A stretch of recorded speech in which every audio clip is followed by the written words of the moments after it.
Oh no, they are not going to do another reboot of Battlestar Galactica. Quit while you're behind. Whoa, back up. What? Apparently, Tim Allen is talking about this. No. They're going to do a reboot of Battlestar Galactica. Okay. No. I I'm love starting watching the new series, man. I love it. I love the 1978 version for certain actors and storylines, and it was just fun 1970s. I thought the 2003 reboot worked only for the first 2 seasons, and then it went into a rapid nosedive once they found New Caprica and basically impacted with Earth when they got to the 4th season. Since I never followed along with that, I got to ask, was it an actual reboot or was it a continuation? It was a series. It was a reboot from ground up, and they did a great job. Yeah. But they sort of lost the plot. They really did. Listen, I love all the series. I love it all the way. There are some problems, but it's the same reason why I love Evangelion. It just gets weird in the ways that I like. Specifically the fact that the robots are literally going on a crusade they're going on a jihad essentially. What they did with the Cylons, I agree with you, was absolutely brilliant in the remake. The fact that they were more religious than the humans, that was a brilliant little twist to it all. I gotta admit. Yeah, it was awesome. I'm like, wait, whoa, back up. The robots are religious this time? But the fact that ticked me off is that they left out one of the key things that made the first series good is they removed all aliens, and that was a deal breaker for Edward James Olmos. Said, I am not dealing with a show that's going to have an alien for the week. And the second thing is they left out, in a lot of ways, the human colonies on their way towards Earth, like you had in the first one. You came across, oh look, there are humans still alive here. They must have come from the lost colony as they were going along the way and dropped people off, so to speak, or left them behind. That was a great thing, and unfortunately, because of that, it left the reboot in kind of an awkward situation. And then to top it off, that it always seemed like they were able to get back that freaking Caprica with a raptor, and I'm like, raptors are cool, but raptors do not have a longer range than the Galactica, and they're trying to get away from the original 12 colonies. So why are they always going back, man? That was one of my biggest complaints that really started irritating me. And I know over time it got less and less, but key points kept coming up, and I'm just like, oh, guys, this makes no sense. Fair enough. Oh, okay, I agree with Tim Allen. Galactica 1980. It wrecked itself when they got to Earth. It really did, and that was pretty much the end. Fair enough, but at the same time, it has a way better ending than Game of Thrones by 100 miles. Well, Kahuna is officially late on starting. We should give him a hard time. Ooh, I have it. I have it up on my other tab, and I've been waiting.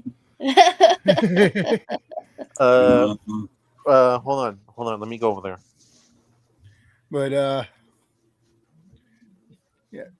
something I'm surprised I never stopped and watched through, and it always interested me, was Gene Roddenberry's Andromeda. And you guys watch that? I never got into it.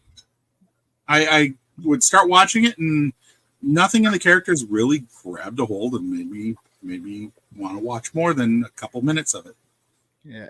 I mean, I saw a few episodes and it looked interesting, but it was more like, I think, halfway through the series where I saw it. Mm-hmm. And I'm like, I got to see more of this. And then I never stopped to watch ever. So now, the opposite end of that coin was Farscape for me. I came into Farscape when they were in season 3, deep into season 3. And I was like, okay, what is this wackadoodle level stuff? It's so much easier if you start from the beginning. It really is. Ooh, you know what? They slowly ratchet up the wacky. I mean, there was always a degree of wackiness from the get-go, but they ratcheted it up bit by bit instead of just slapping you with it out the gate. Mm-hmm. Go ahead. You know the series that I I'm interested into doing, but I'm horrified to get into. What's Smallville. that? Smallville. I I'm not never about- watched it. I I'm not watched about the one Superman. episode because Tom Wopat was guest starring. Well, John Schneider played his father in that, if I remember correctly. Yeah, that's why I watched the episode where Tom Wopat guest starred. He showed up in a Dodge Charger. And it was an episode about John Schneider and Tom Wopat. So I wanted my Dukes of Hazzard fix, damn it. I own the first season of that. I don't know if I'd get the second though. I used to have Dukes of Hazzard on DVD. I used to have a whole bunch. Just I would stock up DVDs. I would move, and when I was moving and bouncing around, I'm like, so often it's like, well, take only what's necessary, and DVDs would get handed away to folks left and right. And now here I am years later, just kicking myself for that. Yeah, I get it. Yeah, I still remember watching the pilot episode when I was I wasn't even 10. For I Farscape? remember watching. No, for Dukes of Hazzard. I remember actually watching the pilot episode. Yeah, can we use that ballad? Let's get Waylon Jennings to just resurrect and narrate. Just having him narrate all the crap, recent crap movies, and just make his comments through the whole thing. Like, what are they doing here? It would be great. It would be a lot of fun. Just that good old boy, no nonsense, just snark. The original country smart assery. Hold on. Be I'm like losing the Mystery mic Science Theater for rednecks. Oh, but Farscape was a lot of fun, I thought. Yeah, but apparently it wasn't enough for who was it that produced it? It wasn't Sci-Fi. It was TBN anyway, or TNN, something like that. I can't, not TBN. What am I saying? It was too expensive to keep it going, unfortunately. And they just needed the next season to complete the story arc. That was at least they were able to finish it up with the movie Peacekeeper Wars, which wasn't the most satisfying, but it was, at least they got to wrap it up in a semi-satisfying way. Mm.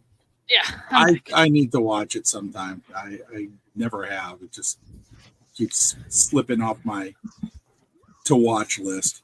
But one of my favorite episodes was it Dargo being a Luxon when they were on that ship they went onto some giant ship that was broke down, had nothing going for it. Mm-hmm. And then somebody with weapons and stuff showed up, and they were gonna start trying to salvage whatever, and you guys are there, and they were making threats. And then Dargo, being a Luxon, freaked out. So Zan reached over, turned on the video comm while those Luxons just having a shit fit, and the other people in the ship were like, "Oh no, we didn't know there was a Luxon there." Oh, but then it ended up turning into negotiations. They had this big drawn out negotiation thing, and by the end, the ones who showed up and were being all threatening realized they were talked out of a situation where they held all the cards and didn't realize it, and they even said, "You had nothing and you used it well." I was like, that was just such a cool way to end the episode. Yeah. Scorpio was a great villain as far as I was concerned. He was a real mind trip. Scorpius. Yeah. And he got more interesting as time went on too. Oh yeah. So did Harvey.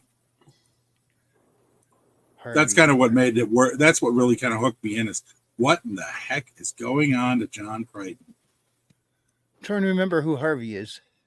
Harvey's the mental implant of Scorpius.